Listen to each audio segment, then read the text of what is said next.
Very. Well, good evening. As the founding director of Insiders Outsiders, I've been very aware that while the main thrust of the project, which as many of you will know, goes back to, gosh, 2019-20, when it took the form of a nationwide face-to-face year-long festival, and then rich afterlife in the form of an ongoing series of online events. But the emphasis has been very much on the contribution made by refugees from Nazi-dominated Europe to British culture. The assumption being that most people flourished, most people were saved, most people made their mark on this country. And I've been very much aware along the way, and you'll begin to understand why I'm saying this, that there were, of course, those who didn't flourish for complex reasons, multiple reasons, as we'll hear tonight. Some did not manage to put down roots, they did not stay. The results were tragic. And indeed, I should add, perhaps just as a kind of corollary of that, I think also it's terribly important to be aware that even those who did stay, who did flourish, who did put down roots in this country, the backdrop of their success story, if you like, is one of tremendous, well, not merely dislocation and loss, but actually of real tragedy, of deep, deep loss of many, multiple, in many cases, sometimes all family members. So what we're going to be discussing today, at least in part, is part of this bigger picture. Somebody who was immensely talented, who had to flee, who came to this country, would have liked to stay, would have liked to put down roots, at least to find her feet here. And for reasons that we'll hear about today, failed to do so, went back to Europe, and then met with a terrible end. And I don't want to give the game away too much for those of you who don't yet know much about Otti Berger, but I think it's important just to kind of preface what we're going to be hearing today with that more general observation.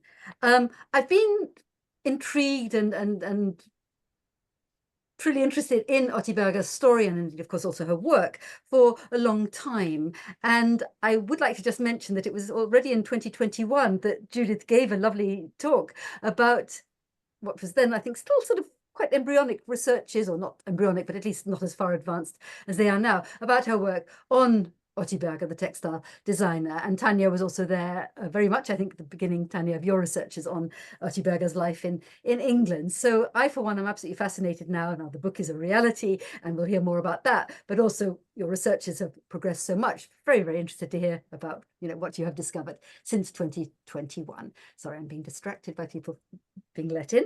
Let me start then just by briefly introducing both Judith and Tanya as the artist who has most closely engaged with Otti Berger's life and work, and indeed the main editor of the new book about her called Otti Berger, Weaving for Modernist Architecture, as many of you will know. Judith will speak first and have the longest thought, as it were, and then Tanya will follow suit, focusing on Berger's time in this country. So briefly, Judith is talking to us from Germany, the wonders of Zoom. She's a Berlin-based artist and author. She studied fine art as well as philosophy, art history, and psychoanalysis, both in Frankfurt am Main and also in New York. I could go into a lot of detail, but I'm aware of the time factor. I'll simply say that she has been focusing particularly on the textile workshop at the Bauhaus in her very practice-based sort of research, I might call it that, I think, since 2017. She worked with video lecture performances that evolved from an installation she called Bauhaus Space, and she's recently exhibited and spoken on these related topics at a whole array of impressive institutions in America and also in this country, for example, at Harvard Art Museum, at MoMA, New York, the Yale School of Architecture, and also University College here in London. In 2021, she was invited by the Bauhaus Archiv in Berlin to research quite specifically Otti Berger's designs in its collection. And she subsequently embarked on what has been, I think, complex, hasn't it, and challenging, but also wonderful research project to examine and document Berger's fabrics in collections across the world.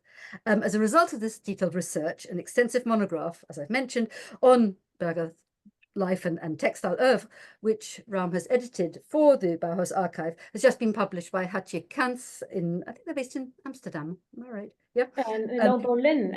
Berlin as far as I know, maybe also Amsterdam, but they are around the corner from the exhibition. That would make more sense. Very, very recently, in March of this year. And it coincides with an exhibition, a new installation by Judith herself on Berger's wall fabrics developed for the temporary spaces of the Bauhaus archive in Berlin. So I think that's probably enough by way of introduction. I'll introduce Tanya later. So Judith, with very great pleasure, welcome, and over to you. Thank you very much for that kind and precise introduction, Monica. So I share my screen with you. Welcome, everybody. Nice that you are here and that you found the time.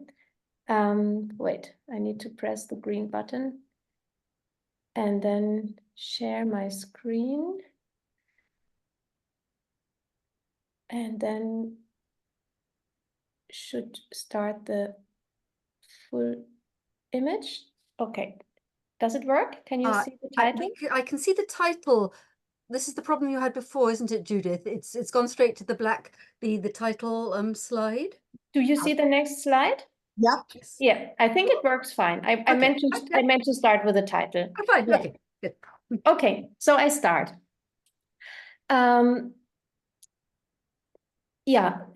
Monica introduced already what I did in the last couple of years and where I am at the moment.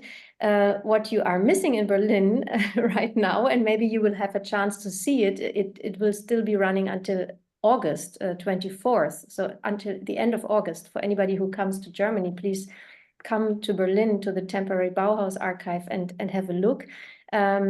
I just opened a new installation on Otti Berger's work at the temporary space that the Bauhaus archive has in the west of Berlin. And this installation focuses on Berger's contribution to wall fabrics. Previous installations that I did and that I showed, for example, at the Bauhaus Foundation in Dessau and in other places, focused more on her contribution to curtain materials. But as a finishing chapter, let's call it, I was eager to advance to her wall fabrics. At the same time that this exhibition opened, we were able to get the big publication ready that we will also introduce tonight. Both publication and exhibition were presented to the Berlin public on the same evening, March 14th, so roughly a month ago. And the publication focuses on Berger's work in connection to visions of architecture, of modernist architecture, of the Neues Bauen of the 1930s. The publication really tries to outline her strong connections to architecture on all levels, biographical, professional, both aspects. And that is why I thought it is important to emphasize in the exhibition the medium wall fabric, because thinking of fabrics, of textiles forming whole walls, clothing the walls of a building is maybe the most architectonic moment that textile can become. So that's why it was important for me to really expose this chapter, which is in a way, or this typology of fabrics, which is in a way also a kind of forgotten or unseen typology of a fabric, of a functional fabric for the interior, because we hardly use and hardly apply fabrics on walls anymore nowadays, be it not in the luxurious sectors. So what you see in the image is an installation shot of the exhibition. You see wall fabrics, reweavings of wall fabrics by Otti Berger, which were executed by the hand weaver and textile designer Hatje Cantz, a Germany-based textile designer with whom I have collaborated in the project for the last 3 years, and who executed all fabric analyses in the project. And you also see on the left side a video installation with a new video work that I did on Otti Berger's attempts to receive patents for some of her fabric designs.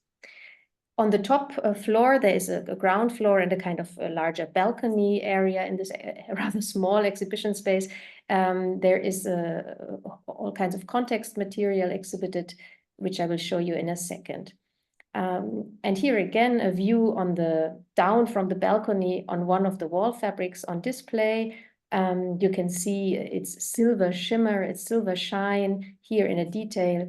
Once again, the reweaving of this design, which is a double weave, which Otti Berger designed for the technical application in airplanes, in the passenger cabins of airplanes, in order to insulate sound and also introduce a kind of a hygienic material into the cabin that could be easily cleaned and even wiped with a wet cloth.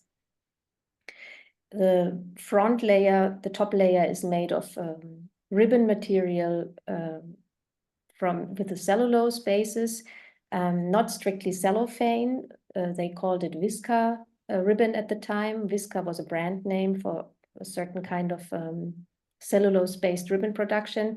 And the reverse side, the bottom layer, is made of a wool, of a simple white wool.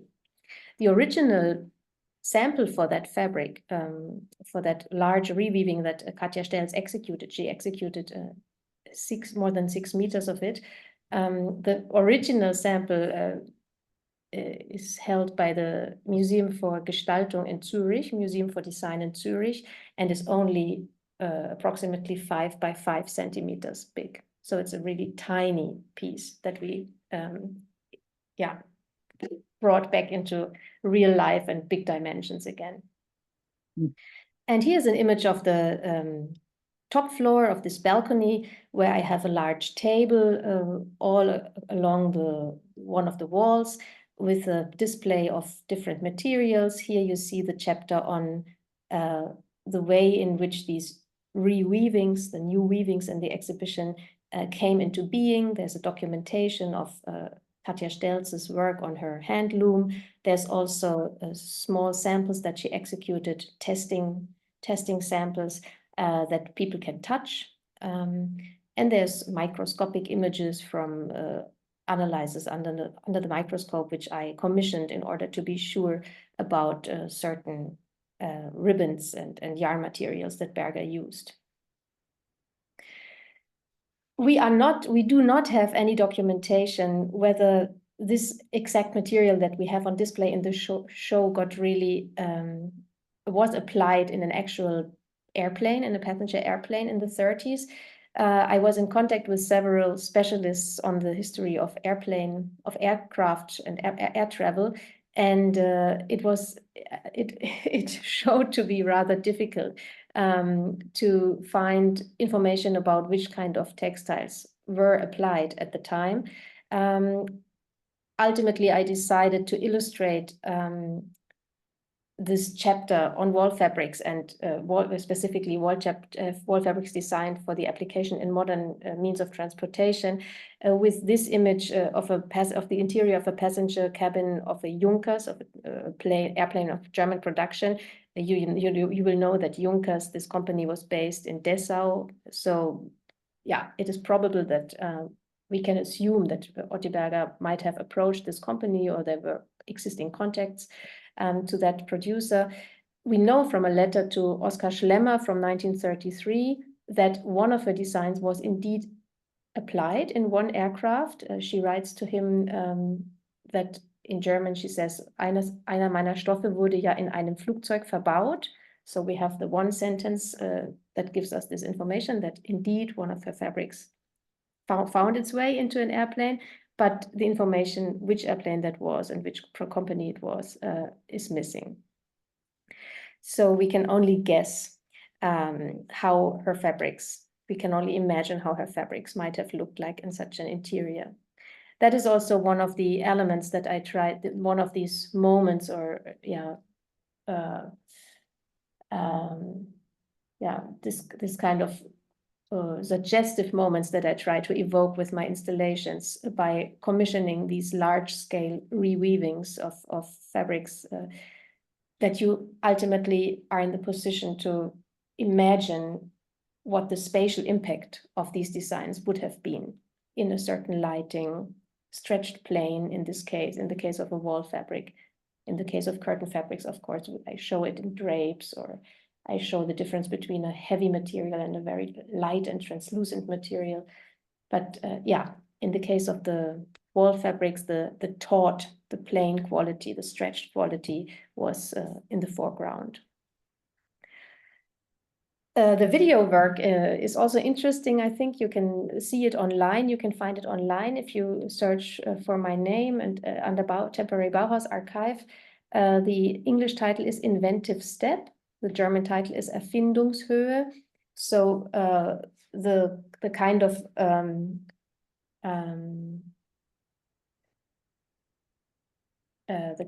oh, now I'm missing the term in English. Achievement, the achievement that Otti Berger needed to prove in front of the patent examiner, the achievement that her fabric entailed, the inventive achievement. And she left behind with her friends in London, the Ottens, a couple of folders full of correspondences between her and her patent attorney and the patent examiners in Berlin, but also in London, because she would also apply for a patent in London later on for a wall fabric. And these documents are nowadays preserved in the Bauhaus archive in Berlin and are extremely striking, because they tell us a lot about the logic of her workshop, how she thought about her fabrics, and what a difficult way it was to get these patent applications through. And not all of these efforts were successful. She applied for 4 different groups of fabrics, and she got 1 patent through in Germany and 1 patent in England.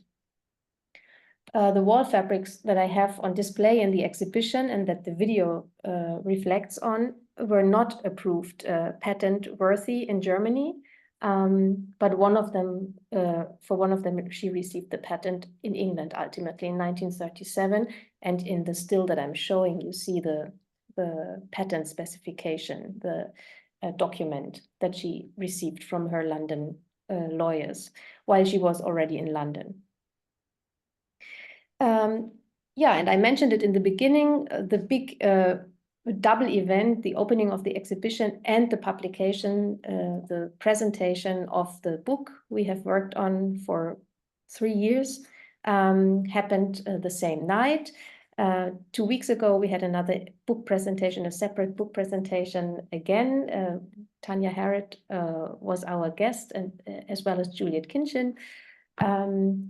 And I wanted to talk a bit about how and the way the book came into being, the ideas behind it, and its content and shape. What you see on the image, by the way, is the green book is the English version, and the thinner black and white book is the supplement in German language that only contains the texts, not the images, for a German-speaking audience to be bought in addition to the green book, so that the texts, if there should be any difficulty in understanding the English terminology, especially the weave technical terminology, people have a chance to read it in German too.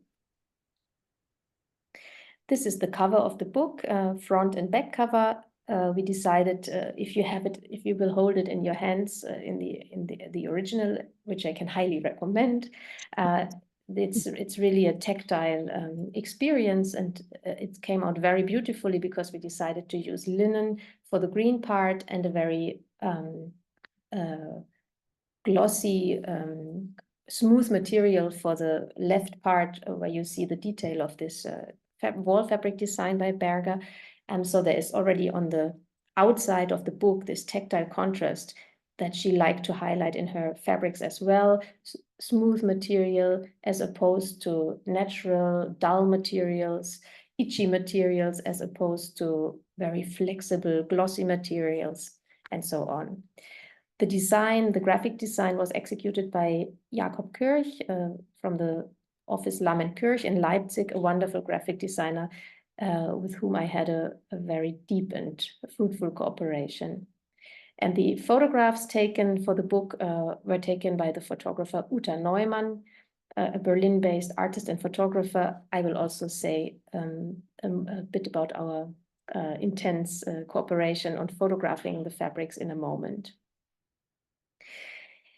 Very briefly about Otti Berger, for those of you who are not familiar with her figure, her biography, she was of Hungarian origin. She was born in 1898 in a town called Vörösmarty and was later renamed Zmajevac when this area became Croatian or Yugoslav.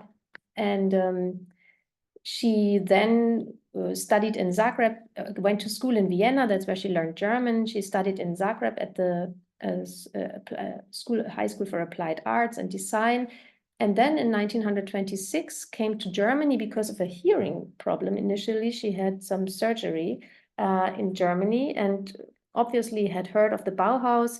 We have one photo that gives proof that she already visited the Bauhaus and was a guest at some private party in the fall of 1926. But she ultimately inscribed herself in the Bauhaus in the spring of 1927 and was part of the preliminary course of modelinage, and then became part of the weaving workshop in the fall of 1927.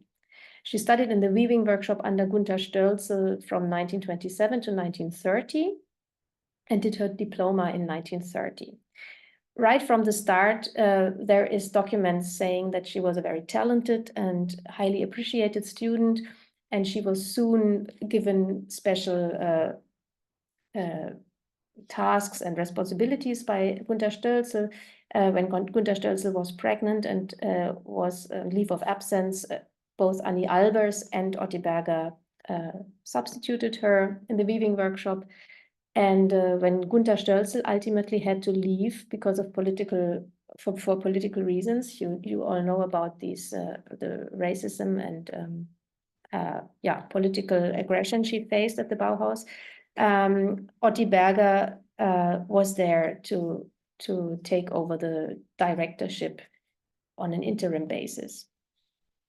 Before doing so, she had, right after her diploma, she had spent a rough year in modern industrial weaving factories in Saxony and in what is nowadays Poland, but was at the time still the German Empire, close to Wrocław, to Breslau, and came back to the Bauhaus to teach there until Mies van der Rohe brought in Lili Reich. Lili Reich had strong ideas. Both women, Lili Reich was 13 years old or 11 years older than Otti Berger.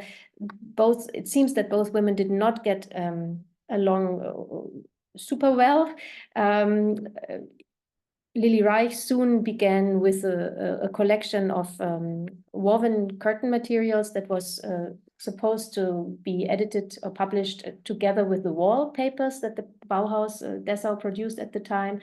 And in this production phase of developing this woven curtain collection, Otti Berger remained at the Bauhaus. She had a contract that asked her to oversee the design process. She also developed her own designs for that collection, and she stayed in the Bauhaus until July of 1932, until the collection was finished and all fixed. And then she left for Berlin and opened her own studio in Berlin. A studio, she called it Atelier für Stoffe, Atelier for Textiles. Do I have an image? Yes, I have the here, double page from the publication. This is basically where the publication begins. We are not focusing on her years at the Bauhaus. We touch on important designs that she did during her time at the Bauhaus, of course, but the main body of fabrics that survived in the archives worldwide that Otti Berger left behind are from her time as an independent textile designer in Berlin from the years between 1932 and 1937, and that is what the book focuses on. That is roughly her biography. As you can see, she arrived in Berlin in hard times. 1933 was the year when the National Socialists took over, or were given power rather. And Otti Berger tried hard to build up her existence. Despite all the hardships facing her, everybody was facing a lack of commissions. The economy was going down, of course, and Otti Berger was Jewish. And it showed that under National Socialist policy, it was obligatory for designers to enter into the Reichskammer der Bildenden Künste as a member. Otti Berger sent out her application already in the winter of 1933 and would not hear back from the institution for more than 2 years. The information that she was not accepted reached her through an alternative channel through the embassy of Yugoslavia at the end of 1935. She was, of course, not accepted because she was Jewish, and the German bureaucracy had found out about it in one way or the other. And so in 1936, the official answer from the Reichskammer der Bildenden Künste reached Otti Berger, the denial of membership, and in the same letter also the sentence that she was forbidden to perform her profession, to go on performing her profession. And that, of course, was a drastic cut. It paired with a pregnancy with a child from Ludwig Hilbersheimer, her life partner, the architect and urbanist planner, which we do not have any information about, except for the fact that she was pregnant in this phase. We do not know if the child was, if she had an abortion, if the child was born and given away for adoption. There is no information whatsoever. But clearly existential difficulties. Otti Berger ultimately decided to leave Germany, the Third Reich. Walter Gropius and Marcel Breuer, close friends or acquaintances of her, Moholy-Nagy, Lucia Moholy, many of her friends were already in England at the time. So England was the country the country of her first choice. And Tanya will talk about that phase in her talk. She will give you more details about that. I will only say as much. She did not succeed to settle down there, also because plans changed. The couple, Ludwig Hilbersheimer and herself, were very insecure in this phase, what to do and how a common future, a shared future could look like. Ultimately, Mies van der Rohe invited Hilbersheimer over to Chicago to teach with him at the Institute of Technology, Illinois Institute of Technology. Hilbersheimer agreed and left in 1938 for the States. And from that moment onwards, Otti Berger was focused to also get over to the States instead of settling down in the UK. So that was a strong factor. She left England to visit her very sick mother in Yugoslavia in 1938 and would never be able to leave Yugoslavia anymore. And she was finally deported in 1944, caught by the Nazis, found by the Nazis in her home village and murdered in Auschwitz in the summer of 1944 at the age of, I think, 45 she was. So in the book, I decided not to highlight this tragic biography is in the background. We have a short chapter, of course, on her biography in the very back of the book. But what I really wanted to emphasize and highlight is the achievement, the great achievement Otti Berger contributed to modern textile design, especially with relation to architecture and Neues Bauen. That is why the book carries its title, Otti Berger, Weaving for Modernist Architecture.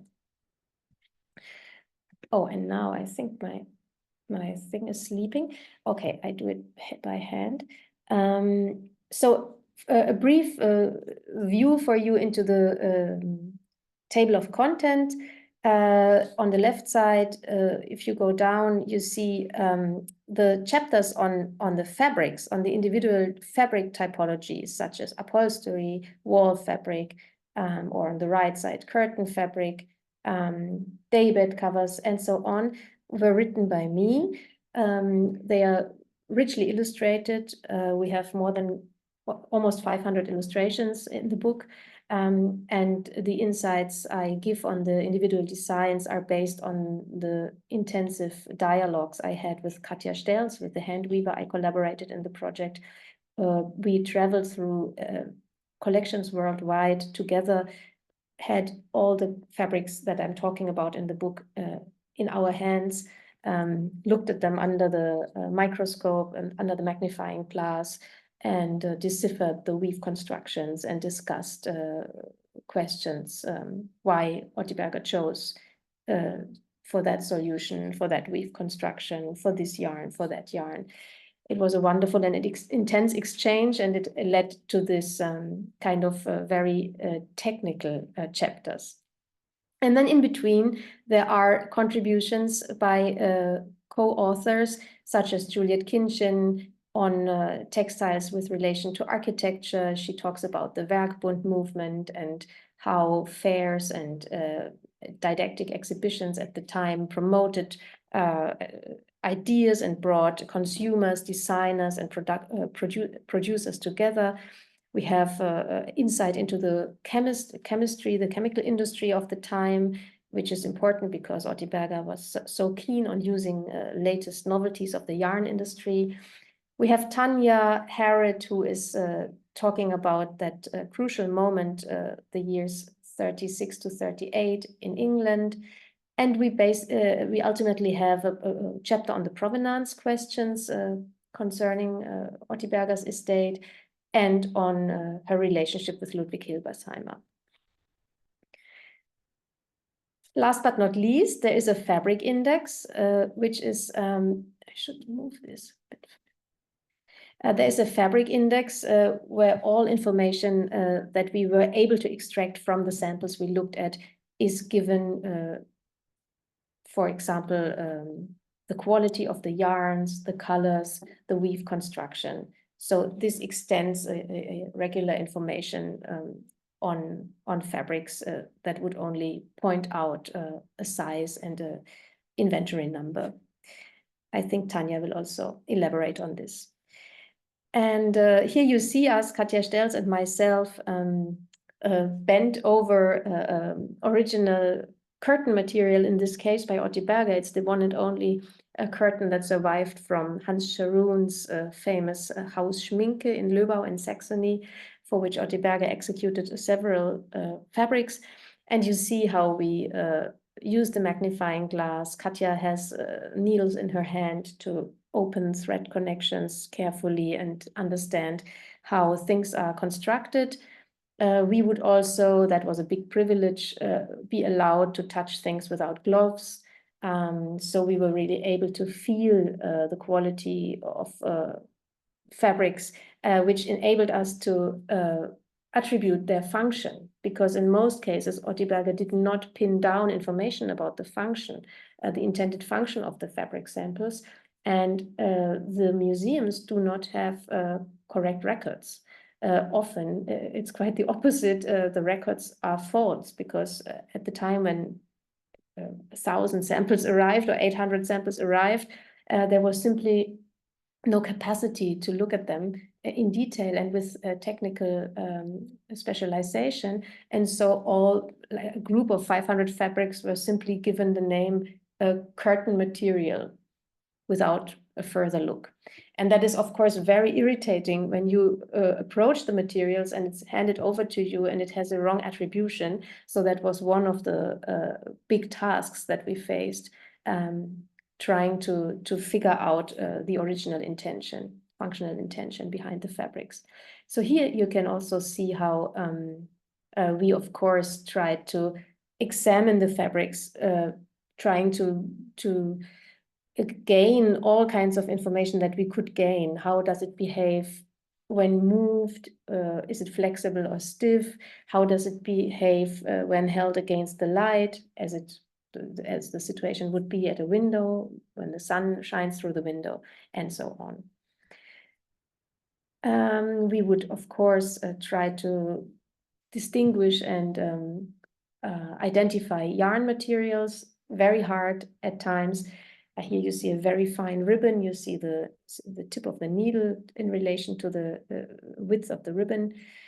And then, of course, Katja would make her notes, analyze the weave constructions, do the technical drawings.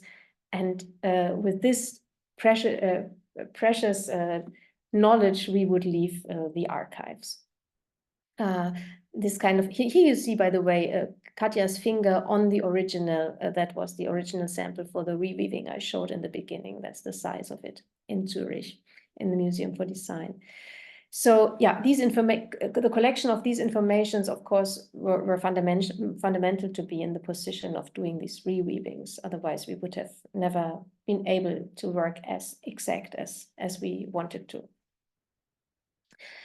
Here is a short detail of the fabric index on the right side. It spreads over 10 or even 14 pages in the book. This is the first page, just to give you an idea of the information I list for certain fabrics. And then a few examples of double pages of individual chapters.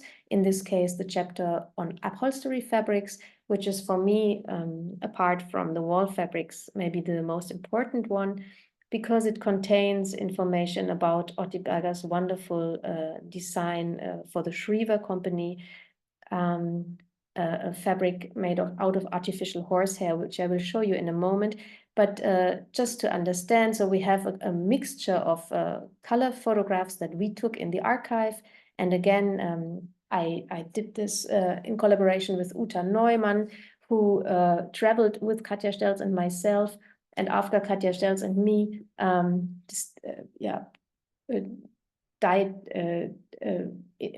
deconstructing the samples, the fabric designs, and identifying the most important features, we would then together agree what the best arrangement and lighting in front of the camera was in order to highlight these features as good as possible. When we were dealing with smaller samples, we would show them, as you see on this image, in a way that the fabric shows as a sample, but often I also tried to give the illusion of a fabric in use in space. So getting away from that situation of the archival object lying on the table in the archive and rather suggesting a spatial setup. We will have some images, examples for these kinds of photographs later on. And in conjunction with this are black and white images, archival images that give the historic context of the 30s. You see here, for example, the interior of a train compartment. In the middle, the interior again of a passenger cabin of an airplane, or on the right side, seating, folding seats on a passenger ship. I think a ship that was crossing the Atlantic between Europe and the US. Yeah, and the upholstery fabric chapter is really exemplary because I have a very long sub-chapter, let's call it, on Otti Berger's designs made out of artificial horsehair. It's very intriguing designs, technically highly mature, also in ways of color choices and color combinations. You see here the different color ranges she tested, different warps and different colors in warp and weft. The special thing about these fabrics is that she chose to work with this absolutely new material, which was called artificial horsehair. It was a cellulose-based monofilament, which has, I'm showing it to you here in a great enlargement. You see it in a transparent version and also in an opaque, dyed, colorfully dyed version in black. It existed in multiple colors, both transparent and translucent and opaque. And it was originally used by the hat and industry, and Otti Berger decided to introduce it into weaving. And she found a producer, the before I talk about the Shriver company, another example. So she was doing tests with this material, with this artificial horsehair from very early on. This is a fabric design from 1932. That was when she was still at the Bauhaus Dessau, working under Lili Reich on the Bauhaus curtain collection. She already had at that time a studio available to herself in the Bauhaus Dessau building, and was allowed in her spare time to work on her own projects. And she developed these upholstery fabrics already at the time, and already contacted the patent attorney with whom she would work for the next 6 years in 1932 on that exact fabric, because she wanted to get a patent for it. And you see it here in this very elegant ribbed version in a light golden tone. It was meant to be used as a seating, as upholstery material for cars, airplanes, zeppelins, and trains.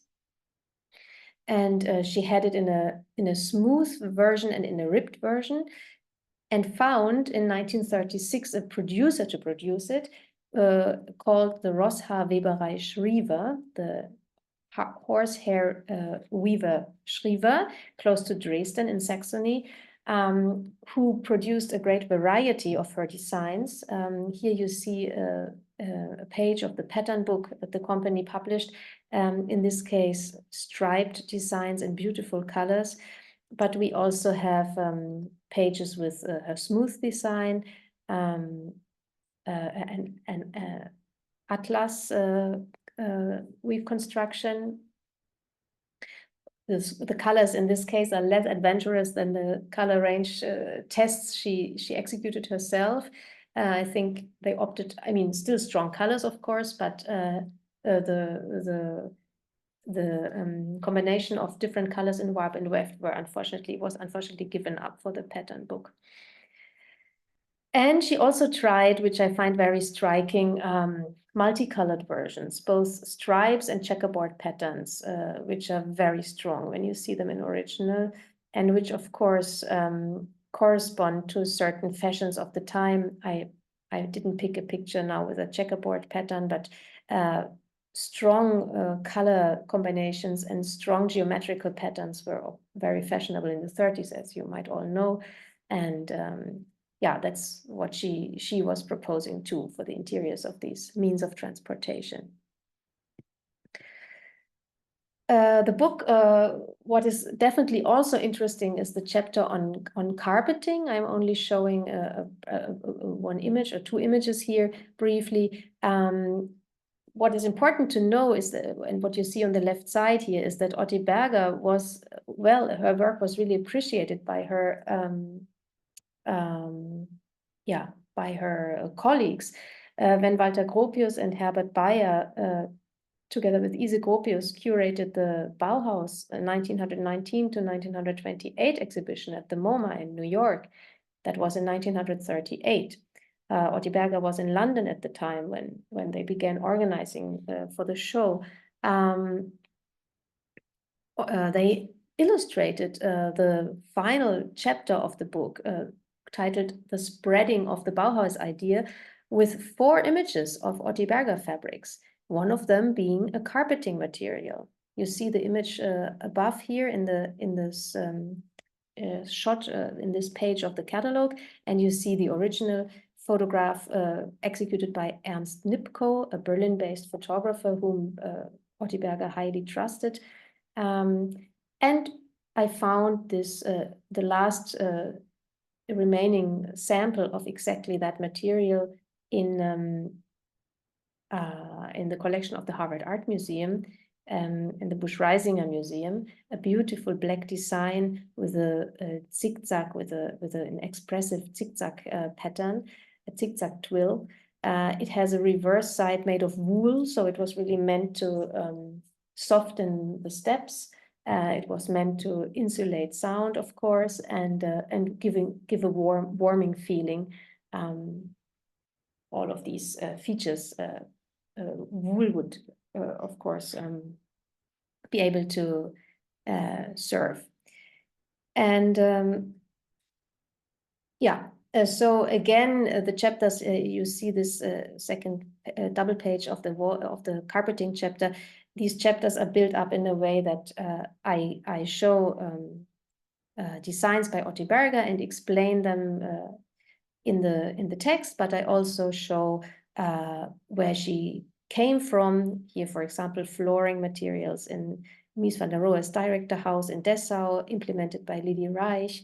Flooring materials used by Wohnbedarf AG in Zurich, the important interior design store run by Siegfried Gideon, or Marcel Breuer on the famous Bauausstellung in Berlin, also opting for a certain flat matting material. So there are a lot of references here. Flooring material by the textile workshop at the Bauhaus, probably designed by Gunther Stölzel. So the book is really bringing together these typologies and groups of fabrics according to their function and presenting a very broad and at the same time deep overview, technically grounded overview over Berger's contribution to each of these typologies. To close these observations, some last thoughts. The chapter on wall fabrics is also a very beautiful chapter. In it you have both double weaves that were more meant to for sound insulation and temperature insulation, but also the beautiful wall fabrics made out of wider ribbons that are probably that she probably developed more for aesthetic or formal reasons. She took she used materials that were actually applied in the hat, shoe and suitcase industry, and introduced them for the first time for wall coverings. One of the wall coverings, wall fabrics that we have in the exhibition that I opened my talk with, I didn't show you a detail of it. It's a white wall fabric as opposed to the silvery black one that you saw in my presentation. One of those fabrics was actually implemented in a building executed by her partner, Ludwig Hilbersheimer, the so-called Haus Hörner in Berlin, which was finished in 1935. The whole ground floor consisted of the walls of the ground floor were covered with one of Otti Berger's wall fabric designs. And we are very lucky to have a few photographs surviving in the estate of Ludwig Hilbersheimer at the Art Institute Chicago, which actually, when you have a closer look and do not let yourself be distracted by the chair, which is positioned in the foreground, you can actually decipher her wall fabric on the back.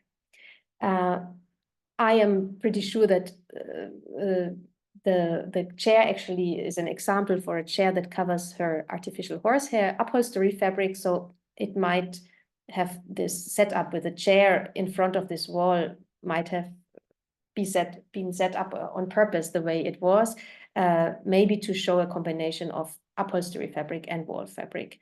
And probably the chair design was by Ludwig Hilbersheimer. The photograph does not carry any inscription on the reverse side, and Ludwig Hilbersheimer did not leave any notes on these details. So you can only by combining different puzzle pieces from different collections worldwide, I was able to prove that we see Otti Berger's fabric design on the wall here.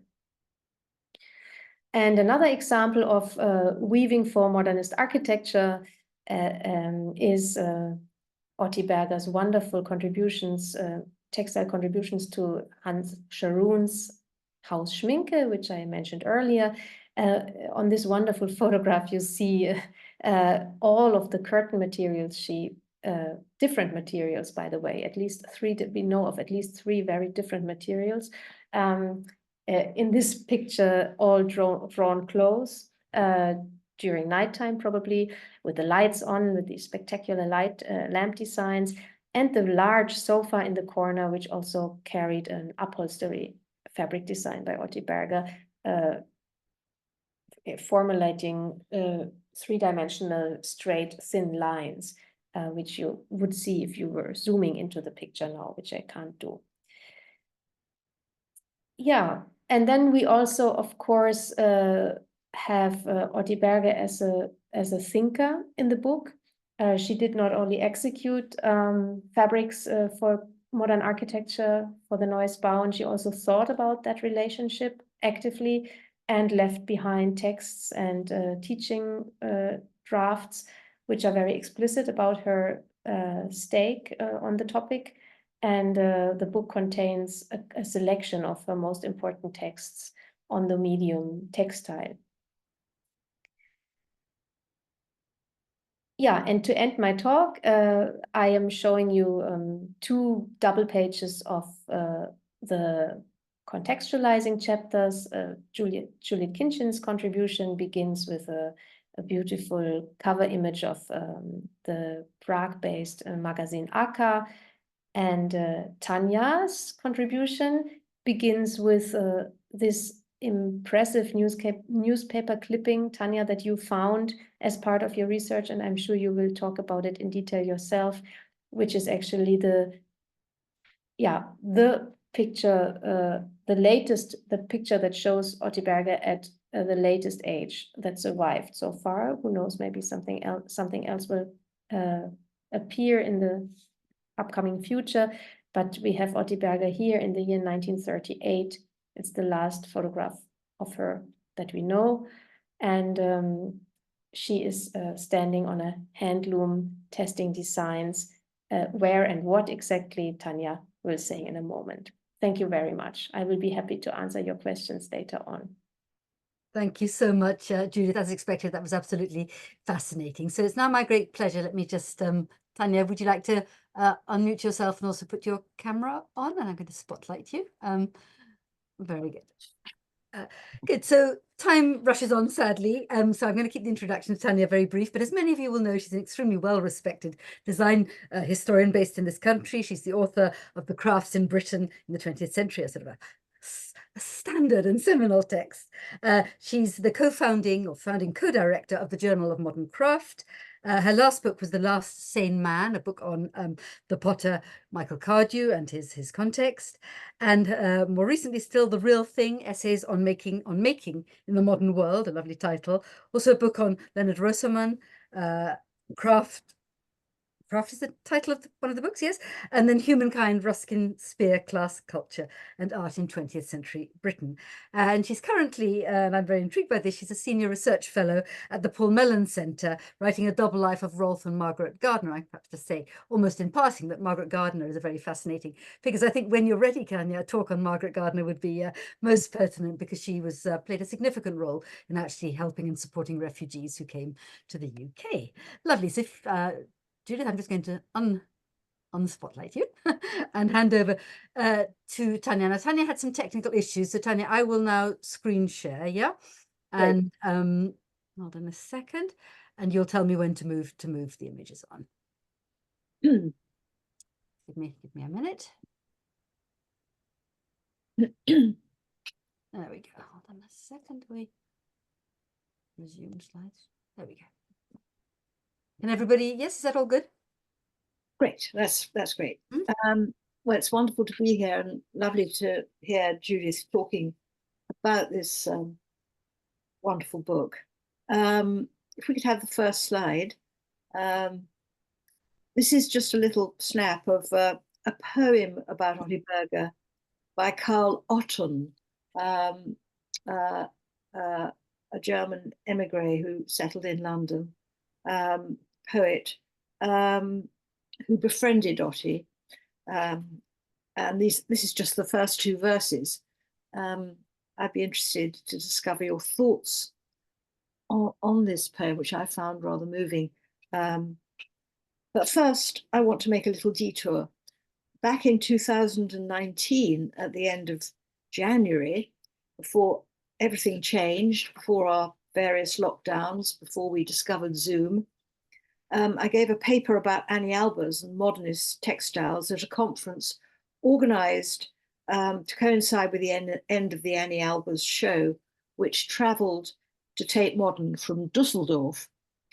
I'd already reviewed the Albers show for Apollo magazine, and I'd argued that the way in which Albers was understood at Tate Modern appeared somewhat remote from the practice of weaving. In an interesting article in the accompanying catalogue, it was remarked that a hand loom is hardly the most obvious choice for an artist of the historical avant-garde. And a few lines on, it was noted in the context of Albers's work, the use of yarn, the handmade, and a slow, laborious process are all aspects of weaving that seem to fly in the face of a more familiar vision of modernity, symbolized in chrome, glass, or steel. Perhaps it was these observations that reminded me of our intermittently narrow vision of modernism in all the visual arts. Albers's work has frequently been viewed through the filters of modern art, taking in painting, sculpture, and so on. Of course, of all the Bauhaus weavers, it is Albers whose work lends itself most to this approach. And to fully engage with the complexities of weaving as a discipline is no easy matter, either in a gallery or in a book. Weaving has, in some ways, to be experiential, involving touch and analysis, as we've just seen. In some ways, as we've just seen, only by reweaving can we fully understand a textile. Perhaps we should actually see weaving as a kind of form of performance art. But in the case of Albers and the excellent show at the Tate, I came to feel it would have been more appropriate to see the first part of her career, at least, in the context of a network of 20th century interwar women, mostly women, all over Europe, working on ways to make textiles a living thing, often in an industrial context, designing textiles suitable for new kinds of architecture. The idea of a network is addressed in Juliet Kinchin's fascinating essay in the Otti Berger book. Albers, from 1933 in the United States, was, of course, unusual in presenting some of her post-war work as domestically scaled and one-off and easel painting in size, and apparently intended to be hung and studied as paintings are studied, as so-called pictorial weavings. I guess we have to accept that weaving is often seen as something unfamiliar by art historians and to an extent by design historians and architectural historians, even if Gottfried Semper had argued for the primacy of weaving as the origin of the built environment back in 1860. Perhaps I don't have to stress the vulnerability of weaving as an object rather than a process. There is the almost inevitable removal of textiles from their intended site, strikingly in the case of Otti Berger's textiles that we just saw in those marvelous photographs at Hans Scharoun's house Schminke. Then there are depredations by insects, together with the problems presented by storing and exhibiting textiles. In exhibitions, they so often end up hanging on the wall like paintings rather than functioning in some way. And it is difficult to see a way around this other than reweaving new samples and putting them to work, or perhaps showing digitalized versions, moving, covering, wrapping, being part of an environment. These are all questions that the artist Judith Raum, the editor and the main writer of this book on Berger, has addressed. And textiles are hard to photograph. Hence, we celebrate the fine photography in this book about Berger. Could I have a next slide? I sometimes show this image of a little red jacket to suggest the textile problem. The fabric, now moth-eaten and worn, was dyed with madder and woven with cramming and spacing to create a check effect by Marjorie Kendon, an almost forgotten British woman weaver, once described as the Cecil Sharp of textiles, because her study of vernacular techniques mirrored the way in which Sharp collected folk songs. This jacket is practically all that survives of her work, although there are some dress tweeds, next slide, that she designed for the Welsh wool mills, illustrated in March 1935 in the Design and Industries Association magazine, Design for Today. Tellingly, her name is misspelt in the caption. In my talk at the Albus Conference, I focused on the work of the British spinner, dyer, and hand loom weaver Ethel Mary, who taught Marjorie Kendon. For reasons we shall see in passing, I mentioned Otti Berger as a figure who has fascinated me ever since I first read the catalogue of the show Frauen im Design, held at the Design Center Stuttgart in 1989. Next slide. These are two of Ethel Mary's books. On the left, Hand Weaving Today, published in 1939, and on the right, a reprint of a book that first appeared in 1916 on vegetable dyes, both published by the visionary Faber and Faber. Next slide.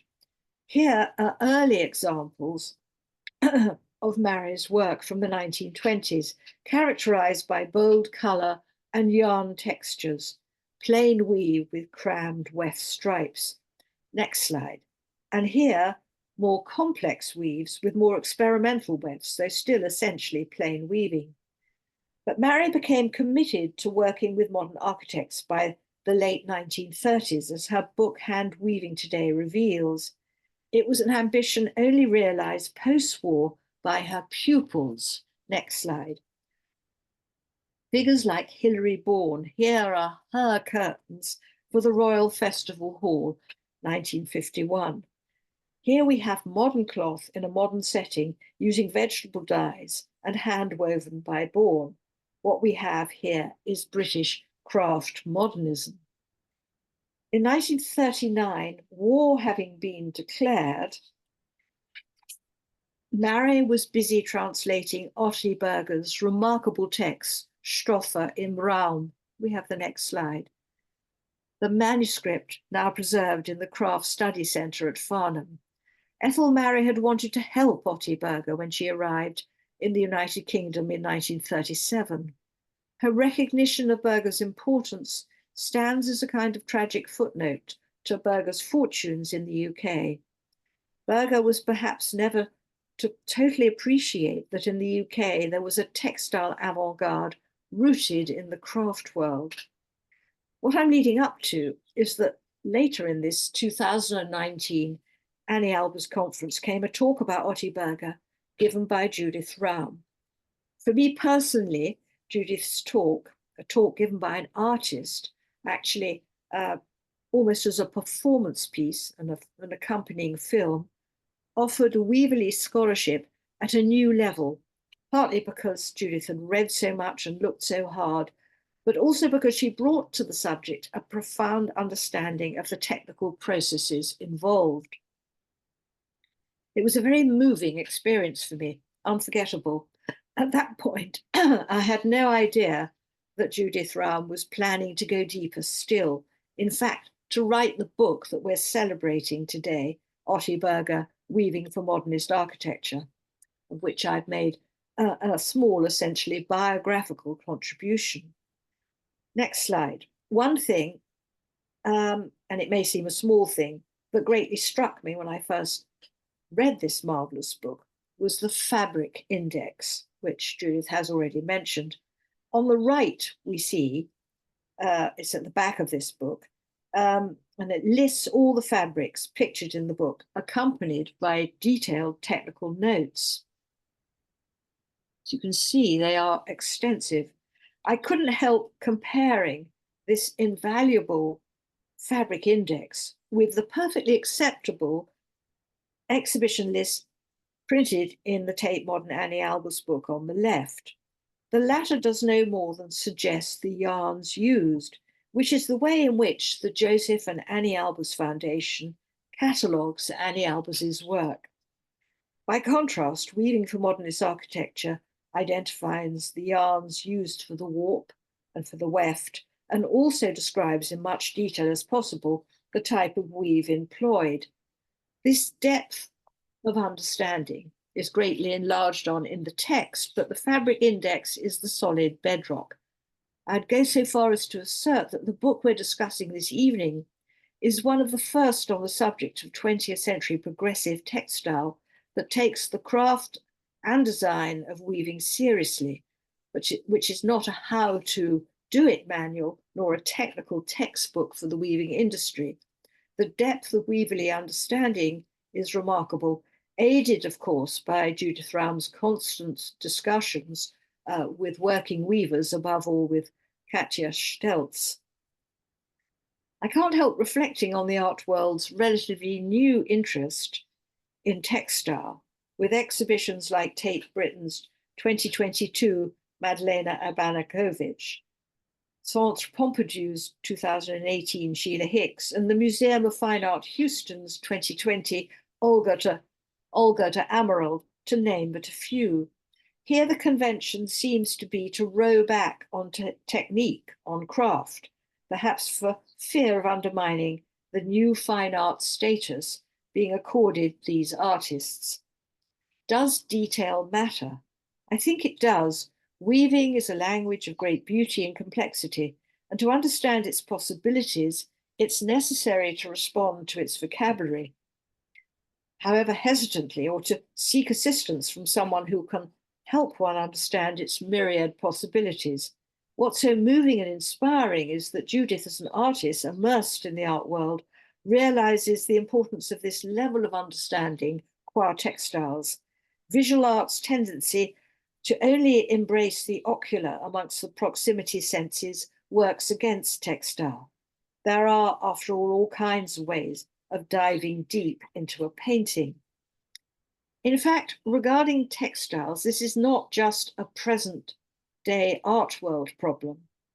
When I think of Otti Berger's fate, it seems to me we have a more generalized weaverly problem here, above all when we consider Berger's difficult time in England during 1937-38, which my contribution to the book focuses on.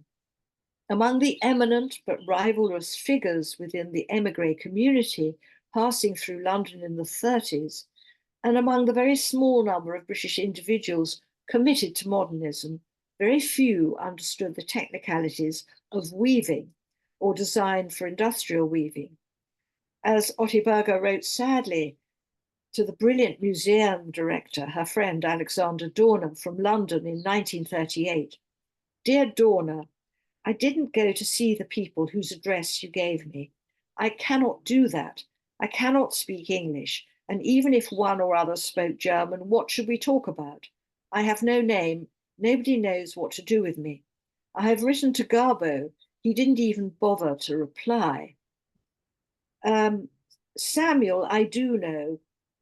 He was by far the nicest. I saw him briefly 4 times in 3 months." Here she's referring to the architect Gordon Samuel, and Otti Berger's correspondence with him was in fact revealed to me at the last time we gathered together with Monica by Valeria Carulo. It's in the RIBA collection.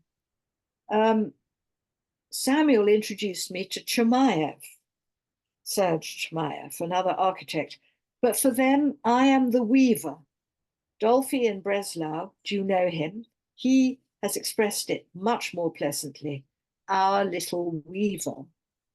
By Dolphy, Berger meant the architect Hans Scharoun, who, as we've seen, integrated weaving into his architecture, integrated Otti's weaving into his architecture with great integrity.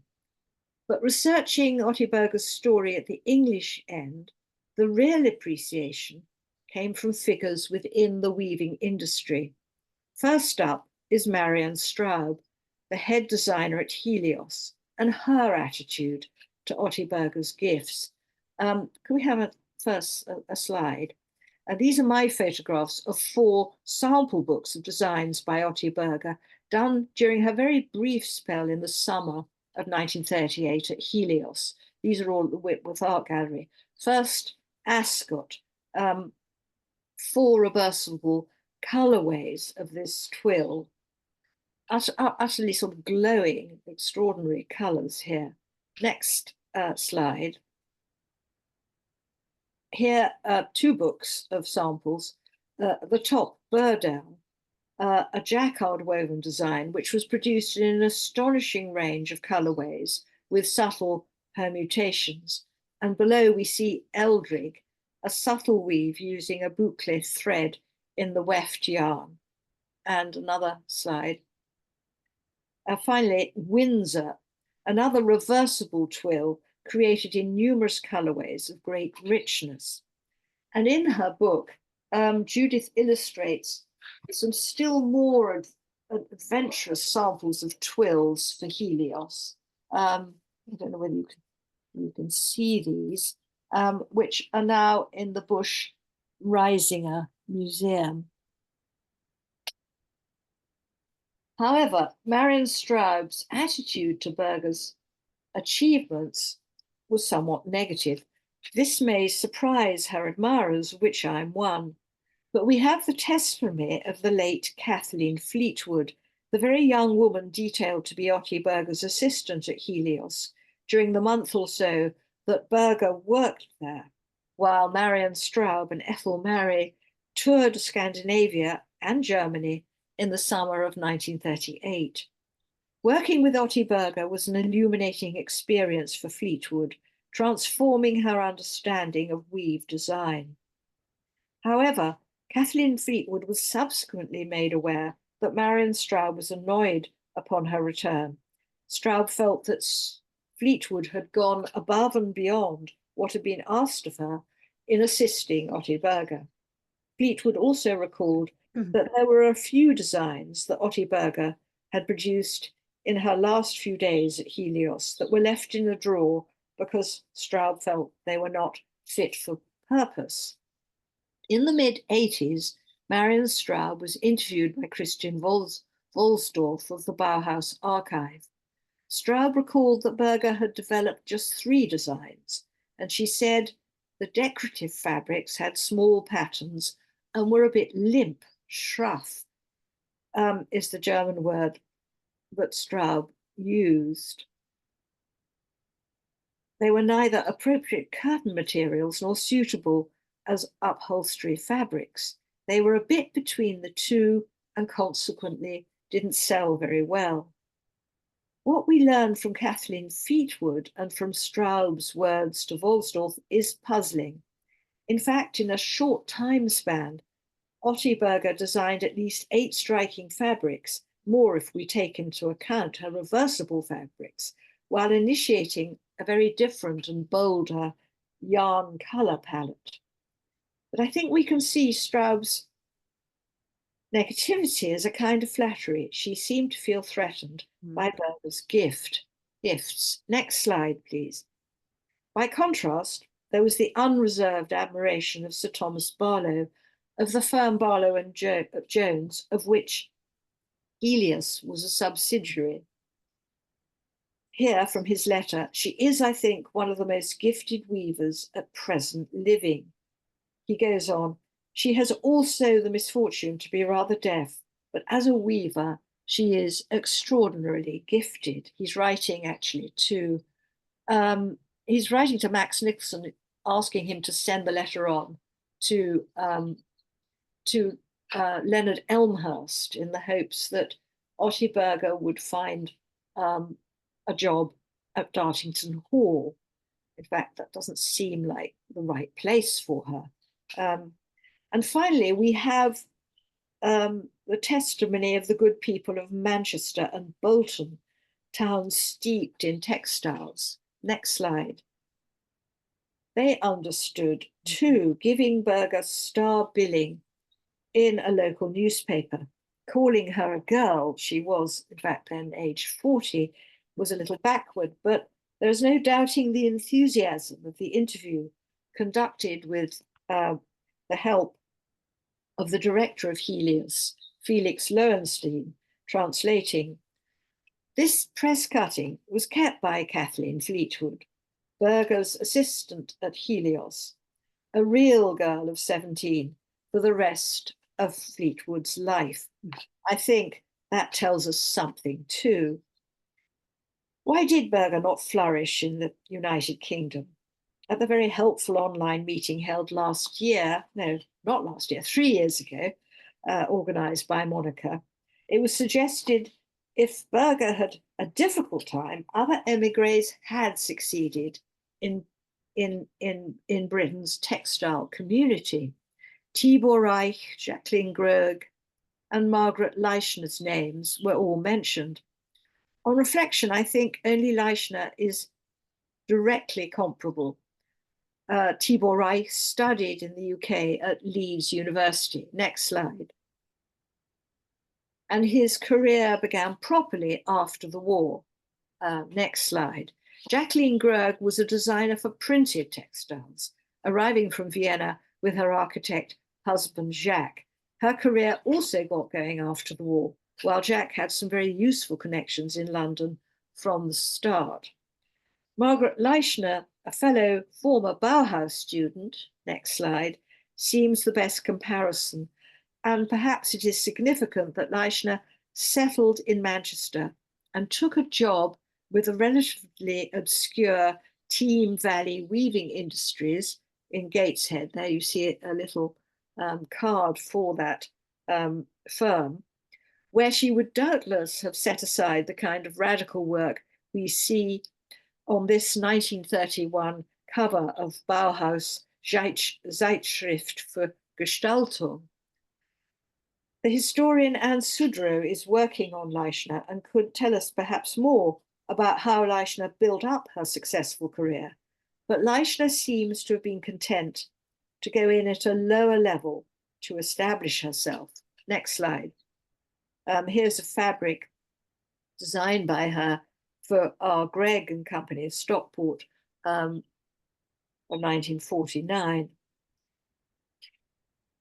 It seems that Berger's undoubted consciousness of her own work worked against her in the atmosphere of 1930s Britain.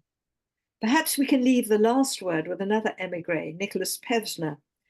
Pevsner, who Berger had met fleetingly in March 1938 when he was the buyer for Gordon Russell Limited, had outlined the situation in the textile industry in his An Inquiry into Industrial Art in England, published in 1937.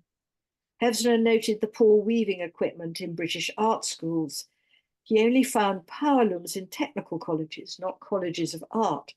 In particular, there was little feeling that weave designers needed an art education. Most designers for woven textiles learnt on the job at the mill, taking evening classes in technical colleges. Very few weave designs were bought, most being created in-house. Artists untrained in weave construction were used by more enlightened firms to provide designs for prints. Next slide. If woven, their designs were translated for jacquard weaving. Pevsner admired Edinburgh weavers for involving fine artists like Ben Nicholson, whose design we see here. Pevsner did find things to celebrate, some period floral chintzes, printed textiles, and British tweeds, next slide, including the Welsh tweeds designed by Marion Straub, which we see upholstering the Breuer chair. He liked the linens and crashes, which were loosely woven fabrics made from irregular yarns produced by Donald Brothers. Next slide. He noted gently that the modern movement had had little impact in Great Britain. In general, Pevsner was positive about aspects of the British textile industry, respecting its roots in pre-industrial traditions, though he wrote with a measure of circumspection, suggesting his awareness of the gulf between design education in England and Central Europe. The Englishness of English Art, the title of his lecture series given at Birkbeck College during 1941-42, was something that Pevsner appreciatively endorsed. To an extent, he extended that tolerance to British design. Otti Berger did not.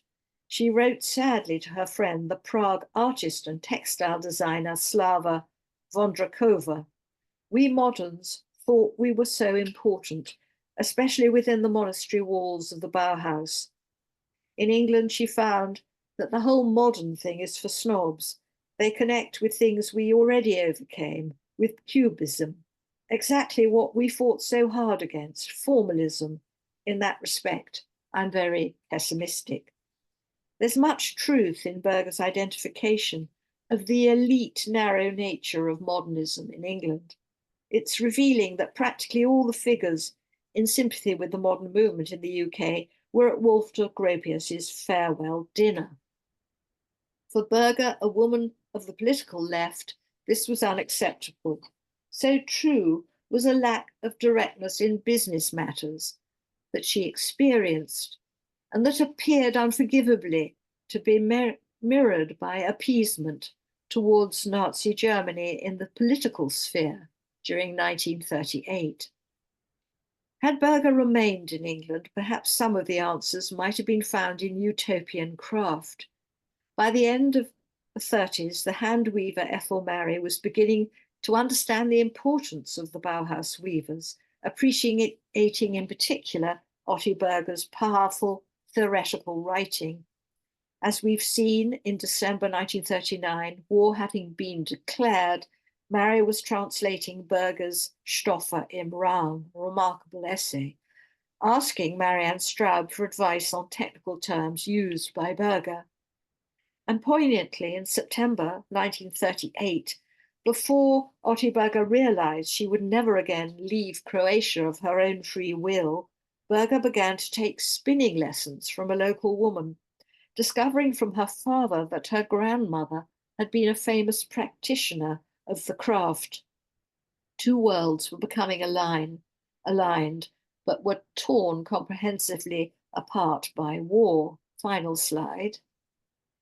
With this poignant Christmas and New Year card of 1937 to view, sent by Otti Berger to her friends the Dorners from 8 Gordon Street, a private hotel, now demolished, let's return to the bigger picture. It's a paradox that weaving, a great and primary art form, is rarely understood beyond ocular engagement by otherwise visually educated individuals. Judith Raum's book is, I feel, a game changer, and her contribution sets new standards for looking and understanding. Thank you. Thank you so much, Tanya. That was wonderfully eloquent. Now, I'm looking at the time. We have run over, which I'm not going to apologize for because both of your presentations were fabulous. Valeria, I'm going to keep quiet for the moment. Let me just see if there are any questions. Valeria, did you want to actually unmute yourself and just simply say thank you very much for your talks. I will be in Berlin for a few days and the exhibition was already on my list. Good. Anybody else? I think it's actually a fairly small group. If you'd like to simply unmute yourself or put your virtual hand up in the first instance and say something, you're more than welcome. Anybody? Well, hi everyone. It's Valeria. Valeria, hi. Yeah, just to confirm that yeah, really enjoyed both your talks and learned so much. And yeah, I'm really looking forward to seeing the exhibition in a few days' time. Wonderful. Well, thanks, Valeria, for alerting me to the those interesting letters and the wonderful work that Gordon Samuel was doing, helping emigres. Absolutely, and I should mention that Valeria herself gave a wonderful talk not very long ago, focusing particularly on Gordon Samuel. So another very interesting and person really deserving of much more recognition than he generally gets for, again, helping the refugees so profoundly. So another thanks coming in. Anybody else? We should probably call it today fairly soon, but I can't resist asking you, Judith, this is a question I think particularly for you as somebody who I think you were born in Germany. Yes, you grew up in Germany. Yes? Me? Yes. Just no, I'm hesitating slightly because I don't want to put you in a position, but clearly you know what happened to her. We all know the end she came to and the context of that. You know, it's maybe a very difficult question to answer, but I just wonder to what extent it coloured your attitude to engaging with her as an artist, as a weaver, as a practitioner. You mean the fact that I'm German myself? Well, I just wonder, so I mean, it applies, you know, I think to us as well. I'm Jewish, you know, my mother's mother tongue was German. I'm coming to it obviously from a different angle, but clearly one cannot disengage. You know, you cannot, you know, from that knowledge of her terrible fate when you engage with what she did achieve and the obstacles she overcome and sometimes didn't overcome. And I just wondered if, you know, you would like to just perhaps even tentatively sort of discuss that at all. And Tanya, Yeah, maybe you too could chip in there. I mean, yeah, it's a that is tricky a, one, that is isn't it? a that is a Yeah. good question, of Yeah. course. Oh, wait, sorry, I didn't close the door properly, and the wind is coming. Tanya, do you want to?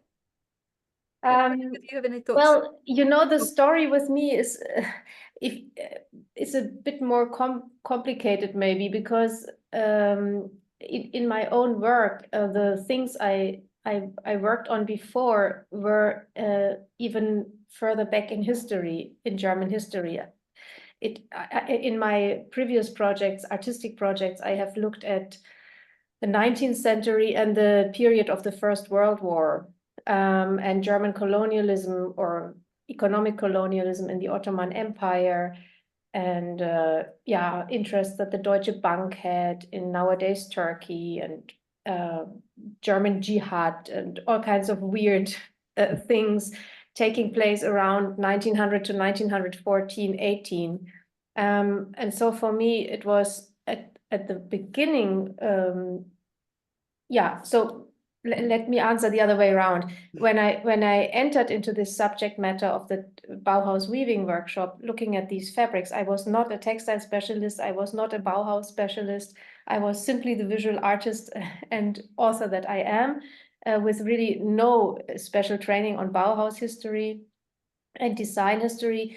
I am a painter from training. What struck me about these fabrics were their plain beauty and minimalism and extreme. I could tell in Otti Berger's fabrics right from the start that they were conceptually super strong, and that is what struck me right from the start, and that's the reason why I wanted to work on them. Then came her biography on top, let's say, and it was for me very touching and very meaningful in a way, complementing the path that I had been coming from that earlier moments in German history, problematic moments, to ultimately deal with National Socialism, which I had been avoiding, not actively avoiding, but which had been which is a massive topic, of course, and a massive time and a depressing thing to deal with. And I'm very grateful that it entered my life in this way, being able to deal with it through a very concrete person and a concrete fate, and in a way that I hopefully can contribute something meaningful to the whole terror and act of distinguishing life. And that's it. But at the same time, I was always, right from the start, you know, when I got in contact with her work and more her work than her biography, I was always a bit irritated. There are shorter essays about her out there, here and there, that highlight this biographic tragedy so much. And that's what I did not want to do, because I think that should not be the reason for us taking her serious or paying attention to her work. The reason should be her professional expertise. I think this was my, you know, that's why I was interested to understand her as an entrepreneur, as a businesswoman, as a thinker, as a designer, as a highly innovative, very energetic person, the way she comes through in her letters and writings. Well, that's a lovely answer. Thank you very much. Tanya, I don't know whether you'd like to add anything. Well, I think that's why it's such a great book, because Judith doesn't get, I mean, it's all there, but it's very tempting to become overly biographical. And indeed, perhaps slightly sentimental in the process. I mean, it's yeah, I think Yes. some writers have been guilty of that. And now that I'm looking more at Germany in this period because of Rolf Gardner, Margaret Gardner's brother, I'm seeing what great scholarly work is being done in Germany by young scholars, looking at the National Socialist period. But it's I think what makes this book so fantastic is this real engagement with these textiles at a level that, you know, I haven't really encountered before. Thank you. It's just gone past. I think we probably ought to call it a day. I think a few people have dropped off because of the time. I did, be quite honest, I did approach the publisher with a view to trying to procure a discount on the cover price of the book. She didn't actually reply. If she does, then I will obviously contact everybody who's signed up for this event. But nevertheless, price aside, it's available, it's out there. Please check it out. Maybe encourage libraries also, because it's not cheap, it has to be said, but, you know, encourage your libraries to acquire a copy if nothing else. Lovely. I'd also like, if I could just end with, well, two observations actually. I mean, as you were talking, I was very struck by perhaps an interesting comparison with the wonderful Berlin-born artist who also perished in the Holocaust, Charlotte Salomon. I don't know whether Leben oder Theater, Life or Theatre. There's always a tendency, you know, to see her work in the shadow of her fate. And I think, I won't go on about that, but I think, you know, this is a very interesting topic to perhaps pursue at some other point. And also just going back to the Insiders Outsiders project, some of you, I haven't sort of looked carefully at the list of people here tonight, but we did, in fact, it turned out to be two very fascinating events with a contemporary Jewish British-based artist called Karen Garfen, who uses the textile medium, particularly embroidery in her case. And I was absolutely stunned, actually, when you showed us the Christmas, what do you call it, artifact card. It's, you know, her work actually has something in common with that. She deals with the memory of the Holocaust in the most delicate ways and very much textile based. So if anybody's interested in checking those recordings out, do go. I'd urge you anyway to perhaps just pay some attention and spend some time looking at the Insiders Outsiders YouTube channel. I've mentioned Valeria's talk as well not so long ago. It's all there. And yes, so on it goes. Thank you so much, Judith, Tanya, really Yes. a real privilege, and I look forward to handling the book myself very, very soon. Okay, all the best, everyone, and thank you for attending. Good night. Good night. Thank you very much, Monica. Bye.